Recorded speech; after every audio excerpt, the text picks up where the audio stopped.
লোক নিৰ্মাণ বিভাগত মুকলি সিন্ডিকেট ৰাজ।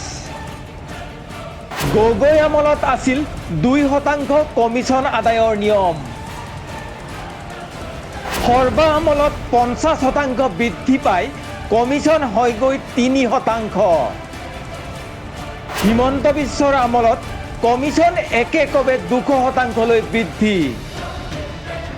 লোক নিৰ্মাণত 8.5% কমিছনৰ আঁৰত কোন? লোক নিৰ্মাণৰ দায়িত্বত থকা মুখ্যমন্ত্ৰীয়ে গম পায়নে এই খবৰ? এইবাৰ বেদৰ নাকতে খৰ।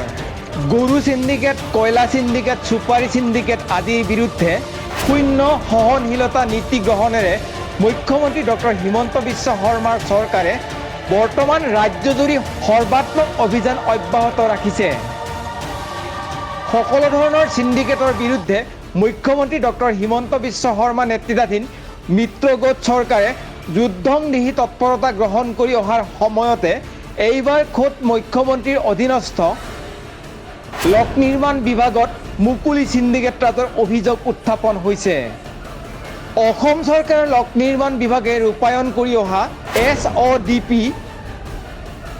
RIDF, CRIF আদি চৰকাৰী আঁচনিৰ প্ৰতিটো কামৰ বিপৰীতে সংশ্লিষ্ট ঠিকাদাৰৰ পৰা 8.5%কৈ কমিছন সংগ্ৰহৰ এক বৃহৎ সিন্ডিকেট গঢ়ি উঠিছে। প্ৰাপ্ত খবৰ মতে লোক নিৰ্মাণ বিভাগত কামৰ অৰ্ডাৰ সংগ্ৰহ কৰাৰ সময়তে সংশ্লিষ্ট ঠিকাদাৰসকলে এই বৃহৎ পৰিমাণৰ কমিছন আদায় দিব লগাত পৰিছে। বিভাগটোত কামৰ মুঠ টকাৰ পৰিমাণৰ বিপৰীতে 8.5% কমিছন আদায় দিয়াৰ পিছতহে ঠিকাদাৰে কামৰ অৰ্ডাৰ লাভ কৰাটো এক অঘোষিত পৰম্পৰালৈ পৰিণত হৈ পৰিছে। সম্প্ৰতি 8.5% কমিছন আদায় নিদিয়াকৈ বিভাগটোত কোনো ঠিকাদাৰে নতুনকৈ চৰকাৰী কামৰ অৰ্ডাৰ লাভ কৰিবলৈ সক্ষম হোৱা নাই। উল্লেখযোগ্য যে অসম চৰকাৰৰ লোক নিৰ্মাণ বিভাগৰ জৰিয়তে প্ৰতি বছৰে 8,000 কোটিৰ পৰা 10,000 কোটি টকাৰ বিভিন্ন আঁচনি ৰূপায়ণ কৰা হয়।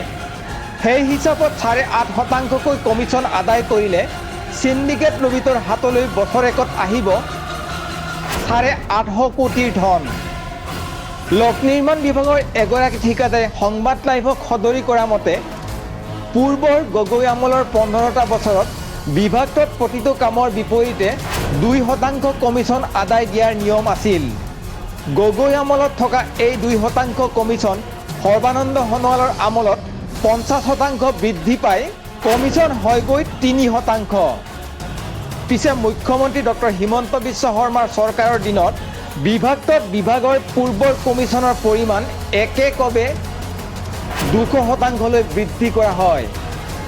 খুদ মুখ্যমন্ত্ৰী ডক্টৰ হিমন্ত বিশ্ব শৰ্মাৰ হাতত থকা লোক নিৰ্মাণ বিভাগত নতুনকৈ গঢ়ি উঠা 8.5% কমিছন আদায়ৰ হাই প্ৰফাইল সিন্ডিকেটৰ আঁৰত কোন? কাৰ পকেটলৈ কিমানকৈ যায় এই সিন্ডিকেট ৰাজৰ ধন? সকলোবোৰ তথ্য ধাৰাবাহিক ৰূপত সম্প্ৰচাৰিত হ'ব সংবাদ লাইভৰ প্ৰতিবেদনত।